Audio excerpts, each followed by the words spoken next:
এ ছেলে একদিন রাজা হবে। রাত দুপুরে কিসের একটা কলসি কোথা থেকে উঠিয়ে এনে কি কাণ্ড বাতালে দেখো দেখি। আজকের গল্প সাহিত্যিক বিভূতিভূষণ বন্দ্যোপাধ্যায়ের বামাচরণের গুপ্তধন প্রাপ্তি। SR মিউজিক বিনোদনের আসর, গান, কবিতা এবং গল্পের আসর শুরু হচ্ছে। বামাচরণের জন্মের সময় নকিপুরের যদু চক্রবর্তী বলেছিলেন, এ ছেলে একদিন রাজা হবে। যদু চক্রবর্তী এ অঞ্চলের মধ্যে একজন বড় জ্যোতিষী। তার কথার দাম আছে, কিন্তু বামাচরণের জন্মদিনের পরেও বহু বছর কেটে গেল। রাজা হওয়া তো দূরের কথা, রাজসভার একজন ভালো গোছের প্রহরী হবার লক্ষণও তো বামাচরণের মধ্যে দেখা গেল না। অল্প বয়সে বামাচরণ তার মামার বাড়িতে থেকে স্কুলে পড়ত। 4th ক্লাসে উঠবার সময়ে ফেল করে সে লেখাপড়ার পাঠ চুকিয়ে দিল। বলল, ছোট ছোট ছেলেরা নিচের ক্লাসে থেকে আমার ক্লাসে উঠে পড়বে, তাদের সাথে পড়তে আমার লজ্জা করে। সুতরাং বামাচরণের লেখাপড়া হলো না। মামারা বললেন, লেখাপড়া যদি না করো বাপু, তবে এখানে বসে বসে অন্ন ধ্বংস করে আর কি করবে? তুমি বাড়ি চলে যাও। বাড়ি এসে যখন সে বসল তখন তার বয়স 14-15 বছর। অজ পাড়াগাঁয়ে বাড়ি, সেখানে থেকে চাকরির চেষ্টা করা চলে না। এই সময়ে তার এক ভগ্নিপতি তাদের বাড়িতে এলেন কিছুদিনের জন্যে বেড়াতে। তিনি পশ্চিমে কোথায় রেলে চাকরি করতেন। বামাচরণকে উপদেশ দিয়ে গেলেন, শোনো, টেলিগ্রাফি শিখতে হবে, বুঝলে? তাহলে রেলে চাকরি হওয়ার সম্ভাবনা আছে। এই কথা বলে কলকাতা থেকে তিনি বামাচরণকে একটা ঢেঁকি কলও আনিয়ে দিয়ে গেলেন, আর টেলিগ্রাম শেখবার একখানা বই। বামাচরণ সর্বদা গম্ভীর চালে থাকত। সমবয়সী ছোট ছোট ছেলেদের সঙ্গে মিশলে তার মান যাবে। আর একটা মজা ছিল তার, সে তাদের নানা রকম বৈষয়িক উপদেশ দিতেন। যেমন হয়তো ছেলের দল ওদের বাড়ির সামনে বেল গাছে উঠে মহা হইচই করছে। ও এসে গম্ভীর মুখে বলল, এই সব নাম নাম, সবাই গাছ থেকে নাম, নাম সবাই নাম। বেল তো খাচ্ছিস, এদিকে ঘরে যে অনেকের চাল নেই সে খোঁজ রাখিস? শুধু বেল খেলে কি আর পেট ভরবে? এখন যা, যাতে 2 পয়সা রোজগার হয় তার চেষ্টা করগে যা। বামাচরণের বিজ্ঞ ধরনের কথাবার্তায় বেশ কাজ হলো। পাড়া গাঁ জায়গা, সকলেরই অবস্থা অল্প বিস্তর খারাপ। প্রত্যেক ছেলেই জানে যে তার বাপ মার অবস্থা ভালো নয়। তাই বামাচরণের কথায় অনেকেরই মনের মধ্যে কোথায় যেন ঘা লাগলো। তারা মাথা নিচু করে যে যার বাড়ি চলে গেল। এই সময়েই ওর ভগ্নিপতি এসে ওকে ঢেঁকি কল দিয়ে গেলেন। গ্রামের ছেলেরা প্রশংসার দৃষ্টিতে চেয়ে চেয়ে দেখত বামাচরণ দিনরাত গম্ভীর মুখে ওদের বাড়ির পশ্চিমের ঘরে বসে ঢেঁকি কলটাতে টরে টক্কা অভ্যাস করছে। ঝড় নেই, বৃষ্টি নেই, শীত নেই, গ্রীষ্ম নেই, দোল নেই, রাস নেই, শনিবার নেই, রবিবার নেই। কি সেই অধ্যবসায়! দ্রোণাচার্যের কাছে ধনুর্বিদ্যা শিখতে অর্জুনও বোধহয় এত অধ্যবসায়, এত মনোযোগ দেখাননি। তা তিনি মল্লভূমিতে কাঠের বিবিধ পাখি বিদ্ধ করে যতই নাম করুন। যাই হোক, বছরখানেক টেলিগ্রাফি শেখবার পর বামাচরণ রেলে চাকরির চেষ্টা করল, কিন্তু অদৃষ্টের দোষে কোথাও কিছুই হলো না। গাঁয়ের ছেলেদের সে বলতো, জানিস, ERR রেলের TI সাহেব আমার দরখাস্তের জবাব দিয়েছে, তার নিজের হাতের সই আছে। ছেলেদের মধ্যে 2-1 জন সম্ভ্রমের সঙ্গে জিজ্ঞেস করত। কি লিখেছে গো বামাচরণ দা? লিখেছে, এখন চাকরি হবে না, পোস্ট খালি নেই, খালি হলে জানাবে, দাঁড়া। তারপর সে পশ্চিমের কোঠায় তার ঘর থেকে একখানা লম্বা খাম নিয়ে এসে তার মধ্যে থেকে ছোট্ট একটা ইংরেজি লেখা কাগজ বার করে সকলের সামনে বাতাসে দুবার উঁচু করে উড়িয়ে দিয়ে বলতো, এই দেখ। কিন্তু এত করেও কিছু হলো না। মাসের পর মাস গেল, টিআই সাহেবের সে চিঠি আর পৌঁছল না। হঠাৎ মেঘভাঙা আকাশে একদিন চাঁদ উঠল। বামাচরণের বাবা ছিলেন সেকালের ফৌজিদারি কাছারির নাজির। যখন তিনি মেহেরপুরে, সে সময়ে বম্পা সাহেব মেহেরপুরের জয়েন্ট ম্যাজিস্ট্রেট। সাহেব নাজির মশাইকে খুবই খাতির করত, ভালোবাসত। বামাচরণের বাবা বৃদ্ধ বয়সে পেনশনভোগী অবস্থায় নিজের চণ্ডী মণ্ডপে বসে সমবেত বৃদ্ধমণ্ডলীর কাছে চাকরি জীবনের গল্প করতে করতে বলতেন, বম্পা সাহেবকে তো আমি কাজ শিখিয়েছি। ছোকরা সিভিলিয়ান, নতুন বিলেত থেকে এসেছে তখন ট্রেজারি অফিসের হিসেব রাখতে রাখতে জান বেরিয়ে যেত। আমায় বলতো, শোনো নাজির, এ আমার পোষাবে না। গাঁজা আফিমের হিসেব রাখতে আর ওজন করতে করতে প্রাণ বেরোলো। কত কষ্টে বুঝিয়ে সাহেবকে শান্ত করতুম। সে গ্রামে গভর্নমেন্টের চাকরি বামাচরণের বাবা ছাড়া কেউ করেনি। সবাই হাঁ করে থাকত। পেনশনও ভোগ করছেন তিনি আজ 22-23 বছর কি তারও বেশি ধরে। বামাচরণের বয়স যখন 18-19 বছর, তখন বামাচরণের বাবা গ্রামে বসে হিতবাদী কাগজে দেখলেন বম্পা সাহেব রেভিনিউ বোর্ডের মেম্বার হয়ে রাইটার্স বিল্ডিংয়ে এসেছেন। তিনি গেলেন কলকাতায় সাহেবের সঙ্গে দেখা করতে। বম্পা সাহেবও আর ছোকরা নেই, 50-এর ওপর বয়স হয়েছে। পুরনো নাজিরকে চিনতে পেরে জিজ্ঞাসা করলেন, আমি তোমার কি উপকার করতে পারি নাজির? এক কথায় বামাচরণের চাকরি ঠিক হয়ে গেল। খুলনায় সার্ভে ক্যাম্প পড়েছে, জমি জরিপ হচ্ছে। বামাচরণের বাবা একগাল হেসে সকলকে কথাটা জানালেন।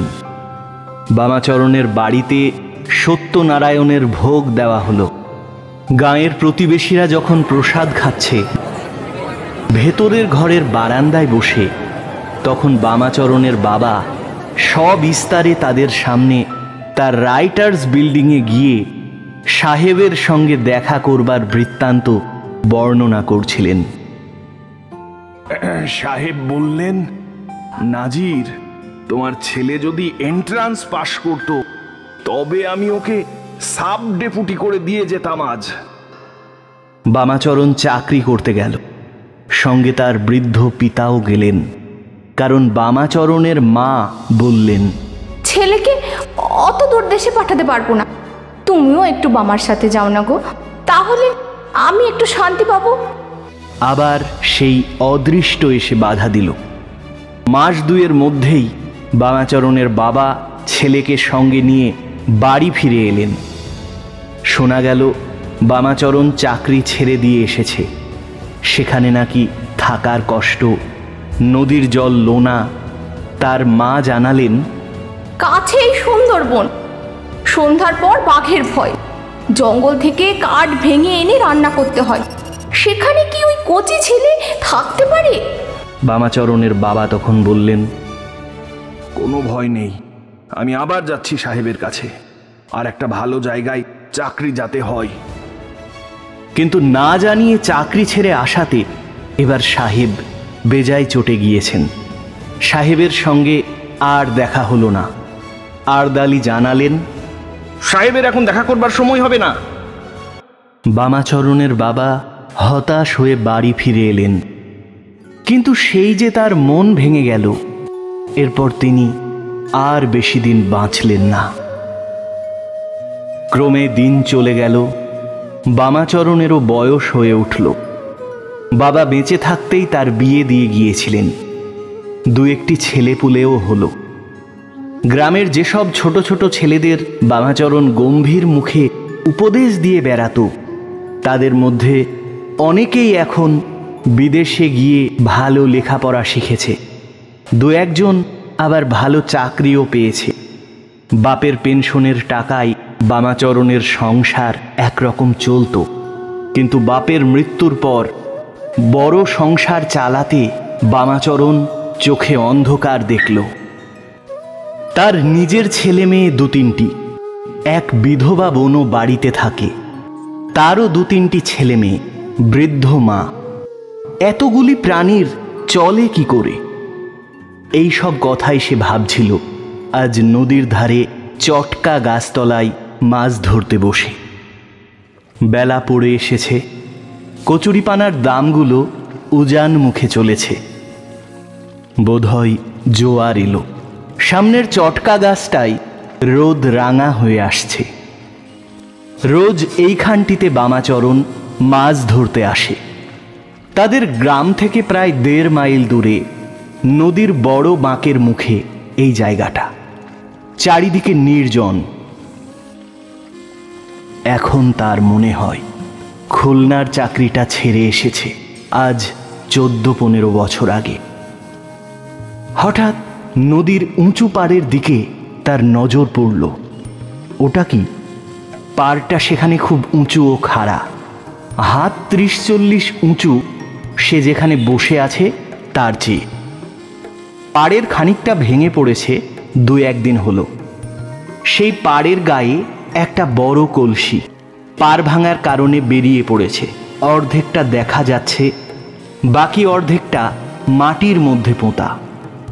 বামাচরণের চট করে মনে পড়ে গেল, সে গ্রামের বৃদ্ধদের মুখে শুনেছে বহুকাল আগে এই জায়গায় খুব সমৃদ্ধ গোয়ালদের গ্রাম ছিল।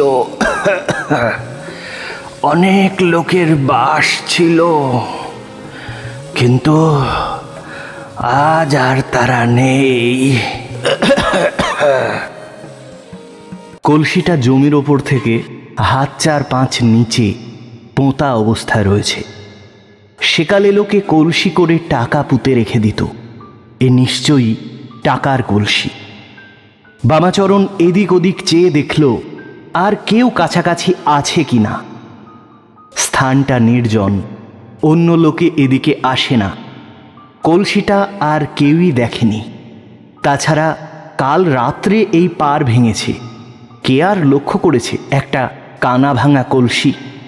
কেই বা তারপর এসেছে এদিকে? বামাচরণ সেখানে আর দাঁড়ালো না। ছিপ গুটিয়ে উঠে বাড়ির দিকে রওনা হলো। তার ভয় হলো তাকে এখানে যেন কেউ না দেখে ফেলে। বাড়িতে এসে সে ভাবতে বসল, এখন সে কি করবে। আজ রাত্রে অবশ্যই কলসিটা তুলে আনতেই হবে, কিন্তু একা সে কি করে পারবে? জমির ওপর থেকে খোঁড়া অসম্ভব। যদি শাবলের গায়ে কলসিটা নদীগর্ভে পড়ে যায়, তাহলে স্রোতের মুখে হয়তো কোথায় ভেসে চলে যাবে, নয়তোবা ডুবে যাবে। তারপর সে ঠিক করল নিচে থেকে মই লাগিয়ে উঠতে হবে কলসি পর্যন্ত। তারপর সন্তর্পণে খুঁড়ে কলসি বার করতে হবে। অবশ্য তাতে অন্তত 2 জন লোকের প্রয়োজন। মই নিচে থেকে একজন ধরে থাকবে, আবার কলসি নামাবার সময়েও সে সাহায্য করবে।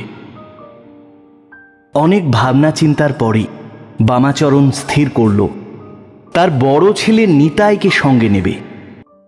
নিতাই এবার 12 বছরে পড়েছে, গ্রামের স্কুলে পড়ে। খেলাধুলায় খুবই পটু আর সাহসীও বটে। বামাচরণ ছেলেকে বলল, শোন, তোর মাকে কিন্তু বলিস নে, রাত্রিরে আমার সঙ্গে একটা জায়গায় যাবি। পিতা পুত্রে মই শাবল একগাছা শক্ত দড়ি নিয়ে রাত দুপুরে নদীর ধারে চটকা গাছটার তলায় এসে দাঁড়ালো। বুকের মধ্যে ঢিপ ঢিপ করছে বামাচরণের। কি জানি কি হয়। বামাচরণের ছেলে কিছুই জানে না এ ব্যাপারে। বাবার কথাই সে এসেছে, কিন্তু কেন এসেছে তার বাবা তাকে বলেনি।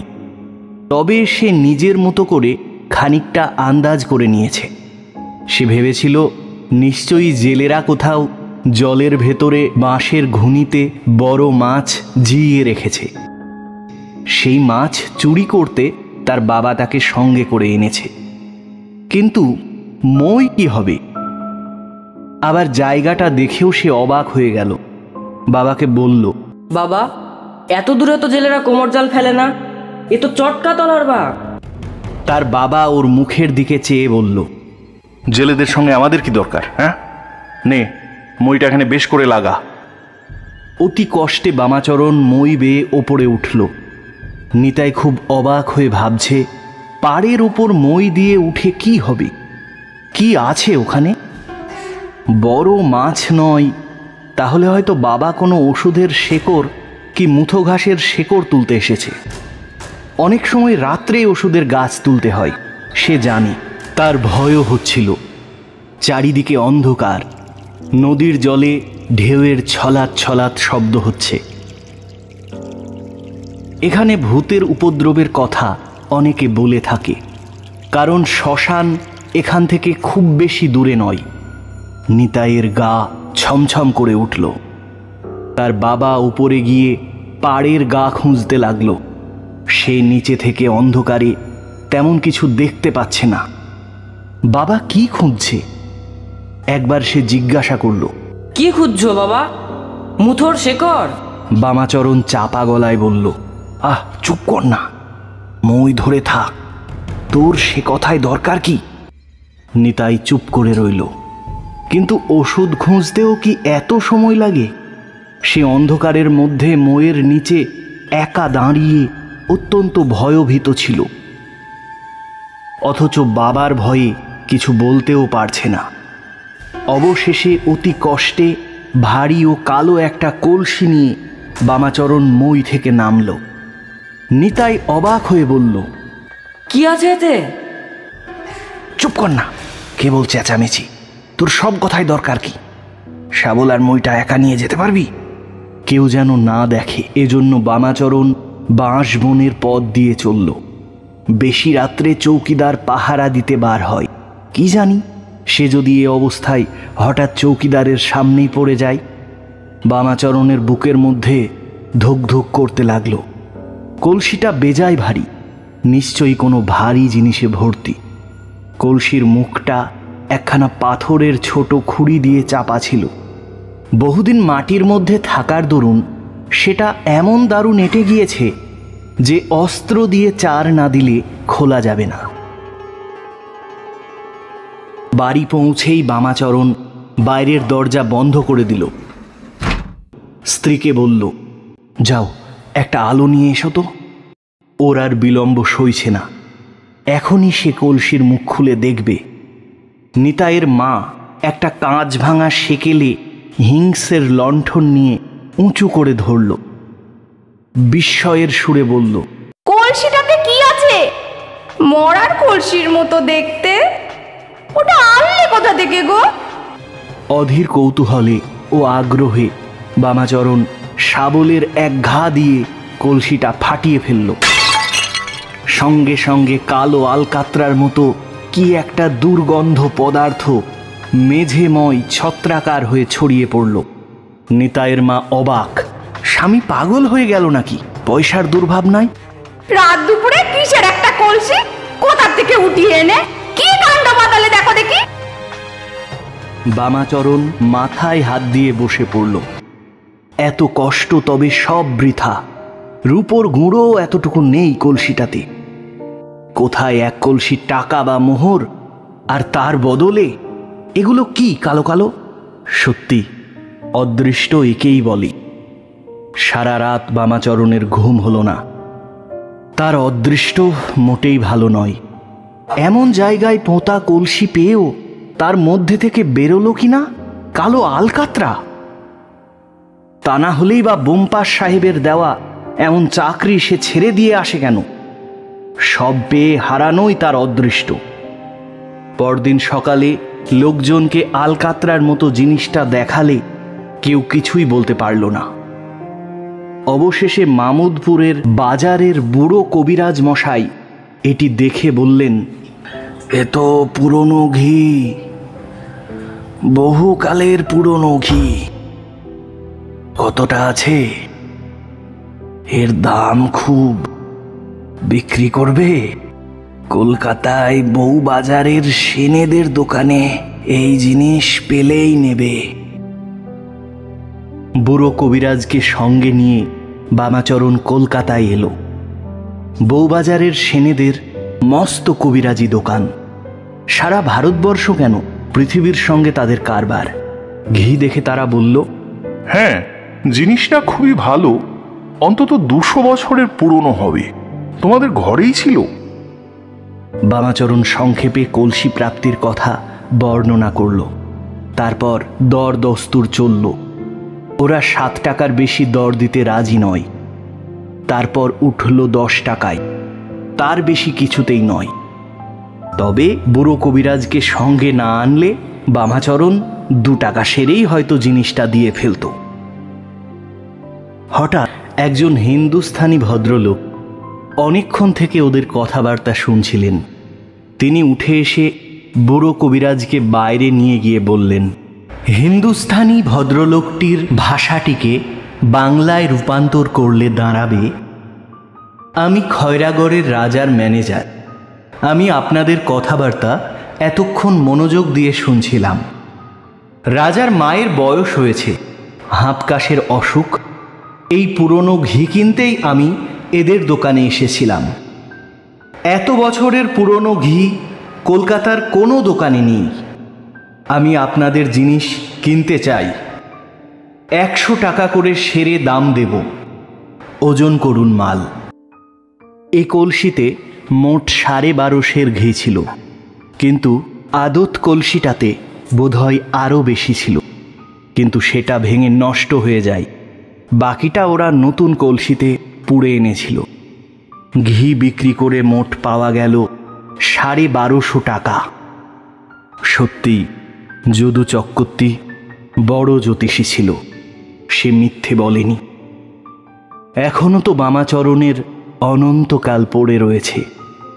রাজা হওয়া আশ্চর্য কি? আজকের গল্প এখানেই শেষ হচ্ছে। আপনারা যারা এখনো আমার চ্যানেলটি সাবস্ক্রাইব করেননি, অবিলম্বে আমাদের চ্যানেলটিকে সাবস্ক্রাইব করে দিন এবং পাশে থাকা বেল আইকনটি প্রেস করে দিন। দেখা হচ্ছে পরবর্তী গল্পে। ততক্ষণের জন্য গুড বাই।